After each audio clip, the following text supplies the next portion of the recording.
lagi kosong ngajar? Iya, iya Ah, kebetulan Bu, ini kebetulan. Ah, iya sama. lagi di dalam. Iya. Begini Pak Asril, saya Iya ingin Bu, berbincang-bincang sedikit sama Pak Asril. Kemarin iya kan Bu. Pak Asril itu apa mau apa mau ngomong waktu itu kan, kebetulan saya Iya, mau masuk lagi gitu, masuk ke dalam kelas. iya Bu. Jam saya sudah untuk masuk dalam kelas sudah datang gitu kan. Iya Bu. Jadi tanda tanya, Pak Asrul mau berbincang apa? Seperti itu kemarin kan. Maaf ya Pak, Oh iya, itu nggak ada iya Bu. waktu. Iya. Iya. Eee, Bagaimana perasaan Pak Asril sekarang? Kemarin sudah bincang, katanya di dalam kelas Pak Asril itu ada anak yang masih belum bisa membaca ya, Pak? Iya, itulah Bu. Saya ya rasanya timbul rasa apa namanya khawatir lah tentang keadaan anak saya ini. Oh, sedangkan temannya sudah bisa membaca. Kita kan inginnya kalau bisa membimbing untuk sampai sama-sama pandai gitu Bu. Oh iya, kalau bisa ya anak kita itu sama-sama semuanya ya, Pak, walaupun mereka punya keunikan tersendiri ya, Pak, ya. Iya Bu. Kita Iya, harus memang sadar demikian. seharusnya ya, Pak. Setiap anak Iya itu Bu. punya unik, berbeda-beda ya, Pak. Iya, tentu Bu, kita harus memahaminya. Namun di sini kita kadang ada apa namanya terdampar, bagaimana cara mencari solusinya gitu Bu. Oh, gitu. Apa saja eee, mungkin Pak Asril temukan faktor yang menyebabkan murid ini belum bisa membaca, Pak? Oh, mungkin kalau sebabnya dia belum apa, belum bisa membaca, memang kadang perkembangan eh, seorang anak itu memang berbeda-beda ya Bu ya. Cuman tentu ada faktor tertentunya yang apa, yang dari dirinya yang bisa mungkin diberikan eh, oleh seorang guru sebagai seperti saya kepada murid. Namun di sini tentu saya ingin menemukan solusi faktor yang ada di dalam diri anak ini yang perlu diberi arahan gitu. Oh, begitu ya, Pak. Oh, berarti Bapak harus ada harapan ya, semacam harapan untuk menemukan solusi agar anak ini mau membaca, pandai membaca seperti itu ya, Pak. Sama Iya, dengan iya. Hmm. ya, sama dengan teman-temannya yang lain sehingga dia nanti tujuan pembelajaran itu tercapai, sama-sama tercapai seperti itu ya, Pak. Iya, memang demikian Bu, supaya tujuan tercapai dan ada kesadarannya, kesadaran diri dari seorang anak ini. Bagaimana dia menyadari bagaimana supaya dia bisa sama dengan temannya. Nah, gitu Iya. Bu. Ya, kesadaran diri tadi. Menurut Pak Asril, kesadaran diri yang baik, yang ideal itu seperti apa Oh, menurut itu? kesadaran diri murid maksud Ibu ya, yang ideal Iya, itu tentu kesadaran tentang tingkah laku mungkin dulu yang apa yang boleh atau yang tidak boleh dilakukan. Salah satu contohnya gitu, Bu. Atau juga dalam pembelajaran. Nah, gitu, Bu. iya. Oh, mungkin kesadaran diri yang ideal menurut Pak Asril itu tadi anak itu tahu apa yang baik dan tidak baik menurut dia, bagi dia ya, Pak ya. Iya, Bu. Nah, jadi Sehingga dia nanti tahu dia. Nah, iya. iya, sehingga nantinya anak itu fokus dalam pembelajaran. Seperti itu, Pak? Iya, bisa fokus walaupun dia tuh seorang anak yang suka bergerak begini, tapi dia bisa fokus dengan caranya sendiri. untuk Oh tujuan iya. pembelajaran itu tercapai gitu Bu maksudnya. Bagaimana cara Bapak Asril kira-kira dalam mencapai kesadaran dirinya itu? Eh, Mungkin pertama awalnya tentu dilakukan seperti mindfulness kepada anak ini dulu Bu ya, supaya tenang, supaya rileks gitu Bu. Kemudian dimasukkan nasihat. Nah, bagaimana dia itu dinasihati, diberikan tanggung jawab, nah, dan memberikan rasa kepercayaan kepada anak ini Bu.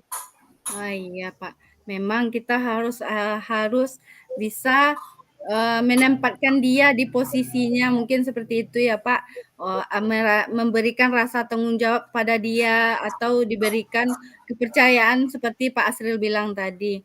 Nah, Iya. dalam hal ini apa yang ingin Pak Asril lakukan dengan harapan Pak Asril tadi, ingin dia pandai membaca, dengan yang Pak lakukan tadi sudah dinasihati dan memberi kepercayaan, langkah selanjutnya atau solusi selanjutnya yang bisa Pak Asril lakukan kepada murid tersebut kira-kira apa?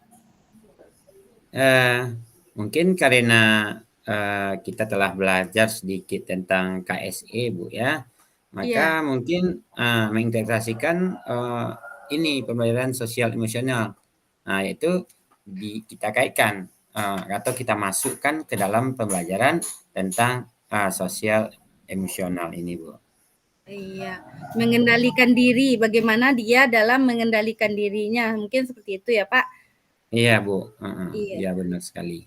Menurut Pak Asril, tadi kan kita mengintegrasikan sosial emosional. Menurut Pak Asril, seberapa penting sosial emosional ini dalam pembelajaran Pak Asril? Saya rasa ini sangat penting, Bu, karena dengan kesadaran seorang anak, eh, ini kesadaran diri itulah yang paling penting. Jika mereka telah menyadari dari dirinya sendiri, kita tidak perlu memberikan aturan-aturan kepadanya, tapi dia sendiri akan paham dengan apa yang mesti diperbuatnya, Bu. Oh iya, dengan pelaksanaan KSE atau sosial emosional tadi yang Pak Asril lakukan pada anak, sehingga nanti dia mengetahui dan menghandle dirinya. Mungkin ada alternatif lain nggak Pak, yang bisa dilakukan selain sosial emosional ini sudah dilakukan, ada alternatif yang dilakukan yang lain seperti itu, ada nggak Pak? Eh, Ini sesuai dengan keadaan ya, Bu ya. Eh, di dengan apa tuh eh, di saat ada terjadi sesuatu yang mungkin kurang selaras dengan keyakinan kelas atau keyakinan kita bersama, maka diadakan segitiga restitusi gitu Bu terhadap anak, sehingga nanti dia akan menyadari apa kesalahan yang telah diperbuatnya atau yang tidak sesuai dengan keyakinan yang ada di dalam kelas yang telah disepakati gitu Bu. Hmm. Begitu ya Pak. Berarti selain dengan sosial emosionalnya, Bapak juga menerapkan segitiga restitusi dengan cara memanggil empat mata, mungkin seperti itu ya Pak. Nanti akan ada kesadaran diri anak itu akan timbul bukan dengan rasa bersalah, tapi akan timbul dia kalau mencari solusinya sendiri seperti itu ya Pak. Iya, Mungkin langkah selanjutnya masih ada Pak? eh, mungkin dalam pembelajaran menggunakan proses pembelajaran yang berdiferensiasi, Bu. Karena di mana dengan pembelajaran berdiferensiasi ini mungkin anak ini bisa lebih terlayani nanti sehingga akan melakukan tahapan-tahapan diferensiasi melalui proses pembelajaran itu sendiri, Bu. Oh, seperti itu. Setelah sosial emosional, apa lakukan apa tadi? Segitiga restitusi, dan dalam proses pembelajaran juga Bapak lakukan solusinya mungkin dengan berdiferensiasi, begitu, Pak? Iya, diferensiasi Iya, Mbak. proses, Bu. Iya, Bu. Heeh. Kira-kira kapan rencana tersebut akan Bapak mulai, Pak? Karena, memang, saya membuat, apa namanya, modul atau RPP saya, sekarang yang minggu ini telah selesai, hari sekarang kan, sudah hari Kamis. Berarti hari Senin besok tuh sudah masuk dalam, pembelajaran saya, Bu. Begitu. Mungkin bagaimana perasaan Pak Asril dengan kita tanya jawab tadi? Apakah sudah ada solusi dari permasalahan yang kita bincangkan? Oh, gini Bu, saya, sebetulnya sangat perlu sekali perbincangan-bincangan seperti ini nampaknya Bu. Awalnya jalan saya buntu tadi nih Bu, bagaimana, apalah, mencari solusi. Nah, sehingga kalau dengan berpikir saja sendiri, ini tak tembus bagi saya, Bu. Tapi dengan adanya jalannya Ibu, spontan saja terpintas di pikiran saya apa-apa yang mesti saya lakukan dan kapan mesti dilakukan. Malahan tadi tuh, yang hari Senin nih saya belum, yakin apa sebelumnya ya, saya belum yakin apa yang mesti saya lakukan. Memang saya sudah rencanakan di hari Senin itu hendaknya sudah ada perubahan dari diri saya sendiri kepada anak saya gitu, Bu. Iya, berarti sudah ada semacam pembaharuan lah ya, Pak ya. Iya, Bu. Iya, alhamdulillah. Mungkin bagaimana perasaannya, Pak? Ya, Sudah kalau perasaan sudah lebih tenang, Bu, lebih senang lagi karena, sudah alhamdulillah. tampak jalan yang akan diikuti. Heeh. Alhamdulillah ya, Pak. Ya, Bu. Mhm. Alhamdulillah rabbil alamin. Mungkin Terima bel kasih, Bu. bel bel masuk udah berbunyi, Pak. Mungkin kita sama-sama masuk lanjutkan itu proses pembelajaran lagi. Mungkin diskusi kita sampai di sini, lain kali kita lanjutkan kalau memang kita perlu berdiskusi lagi, kita lanjutkan. Bagaimana, Pak? Terima kasih, Bu. Oke, Bu, Oke. memang begitu Oke. saya ingin, berdiskusi lagi dengan Ibu. Semoga di setiap apa yang, ada hal-hal penting saya akan, terus berkomunikasi dengan Ibu. Selagi Ibu mau membantu saya. Begitupun dengan saya, Pak. Kita saling support saja, Pak. Ya, Bu, Terima kasih terima ya, kasih. Pak. Sama-sama, Maaf Bu. kalau maaf kalau ada yang salah, Pak. Sama-sama, saya juga begitu, Bu. Iya. Assalamualaikum, Pak. Waalaikumsalam warahmatullahi wabarakatuh.